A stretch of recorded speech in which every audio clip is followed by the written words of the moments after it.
Guys, ये कहानी एक ऐसे आदमी की है जिसे किस्मत और वक्त ने ऐसा मारा कि वो आज भी अपने किए पर पछता रहा है। डेरेक डेरेक एक जादू टोने वाला था।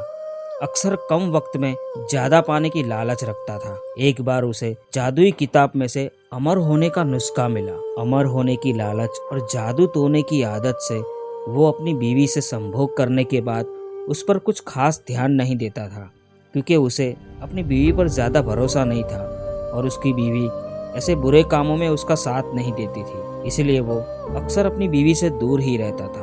अमर होने के नुस्खे में एक खतरनाक रस्म थी। उस रस्म में एक कुंवारी लड़की की बलि देनी थी। बलि मतलब गला काटने वाली नहीं, बल्कि बलात्कार वाली बलि। और बलात्कार भी किसी इंसान से नहीं, बल्कि एक जिन के साथ था। उस रस्म में डेरेक को एक कुंवारी लड़की को निर्वस्त्र करके जिन को आवाहन देकर उसे सौंपना था। फिर जिन उस कुंवारी लड़की से बलात्कार करने के बाद अमर होने का वरदान देता था। लेकिन ऐसा वरदान किसी अभिशाप से कम नहीं होता, क्योंकि किसी की जान लेकर खुद की उम्र बढ़ाना किसी अभिशाप से कम नहीं होता। लेकिन क्रूर और पापियों के दिमाग में सिर्फ खुद का ही फायदा दिखाई देता है। डेरेक ने सारी रस्म की तैयारी कर ली थी।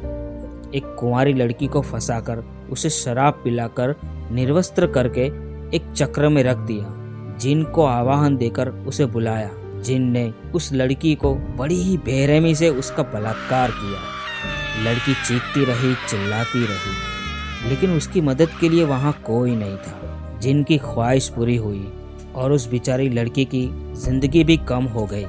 जिन ने खुश होकर उस आदमी को अमर होने का वरदान दिया, लेकिन साथ में उस लड़की ने मरते वक्त उस आदमी को बद्दुआ भी दी कि तू सारी जिंदगी मरता रहेगा और जैसा दर्द मैंने सहा है वैसा ही दर्द तू सहेगा। मौत मांगेगा लेकिन तुझे मौत नहीं मिलेगी। इतना कहकर वो लड़की मर जाती है। तभी अचानक उसकी बीवी का कॉल आता है और कहती है कि वो प्रेग्नेंट है। डेरेक खुशी के मारे अपने घर जाता है और अपनी बीवी का अच्छे से ख्याल रखता है। डेरेक अक्सर सोचता रहता था कि उसे एक बेटा हो जो बुरे काम में उसका साथ दे, लेकिन बदकिस्मती से उसे एक बेटी होती है। डेरेक काफ़ी गुस्सा हो जाता है और अपनी बीवी और बेटी को हॉस्पिटल में ही छोड़कर चला जाता है।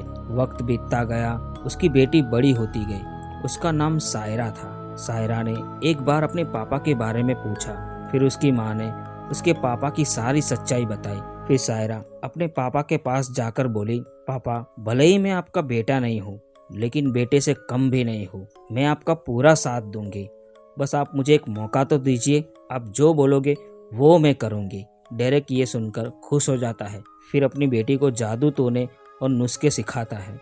सायरा बड़े ही ध्यान से वो सब सीख लेती है। फिर एक दिन सायरा अपने पापा को कहती है कि उसके पास इंसान के कद को छोटा करने का एक नुस्खा मिला है, जिसकी रस्म सिर्फ एक लड़की ही कर सकती है। आप चाहो तो वो नुस्खा मैं आपके ऊपर आजमा सकती हूँ, जिस वजह से आप चींटी की तरह छोटे हो जाओगे और किसी के भी घर में घुसकर अपना काम निकाल सकते हो और कुछ भी कर सकते हो।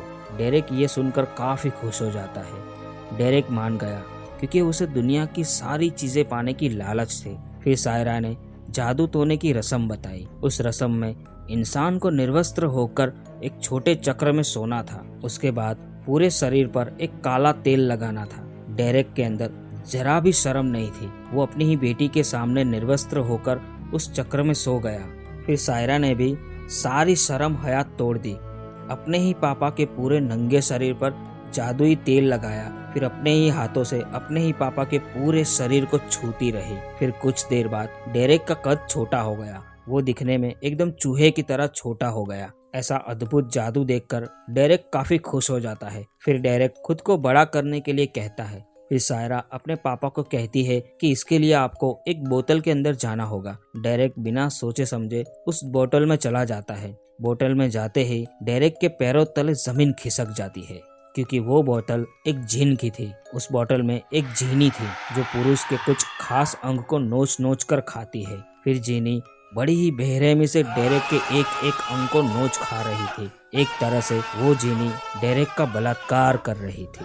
सिर्फ इतना ही नहीं, जीनी ने डेरेक के गुप्त अंग को पूरी तरह नोच खाया। डेरेक चीखता रहा, चिल्लाता रहा, लेकिन सायरा अपने पापा की जरा से भी मदद नहीं कर रही थी, क्योंकि सायरा अपने पापा से बदला ले रही थी। सायरा और कोई नहीं बल्कि उसी लड़की का पुनर्जन्म थी जिसे डेरेक ने जिन को सौंप दिया था। डेरेक ने जिस कुंवारी लड़की को मारा था, उसी लड़की को किस्मत ने बदकिस्मती से डेरेक के घर में ही उसी की बेटी बनाकर उसे भेज दिया। सायरा अपनी पिछली यादें और अपना बदला नहीं भूली थी, इसलिए सायरा ने अपने बदला लेने के लिए उसी के घर बेटी बनकर जन्म लिया और उसका बदला लिया। सायरा ने सारी सच्चाई बताई। डेरेक ये सुनकर हक्का बक्का हो गया। सायरा ने डेरेक को वही दर्द का एहसास दिलाया जो दर्द उसे पिछली जिंदगी में सहा था। जीनी डेरेक के शरीर को पल पल नोचती रही। डेरेक दर्द के मारे मौत की भीख मांगता रहा, लेकिन उसे मौत नहीं आई, क्योंकि जिन ने उसे अमर होने का वरदान दिया था। अब वो वरदान श्राप में बदल गया। अब डेरेक समय के अंत तक बलात्कार का खौफनाक दर्द सहता रहेगा।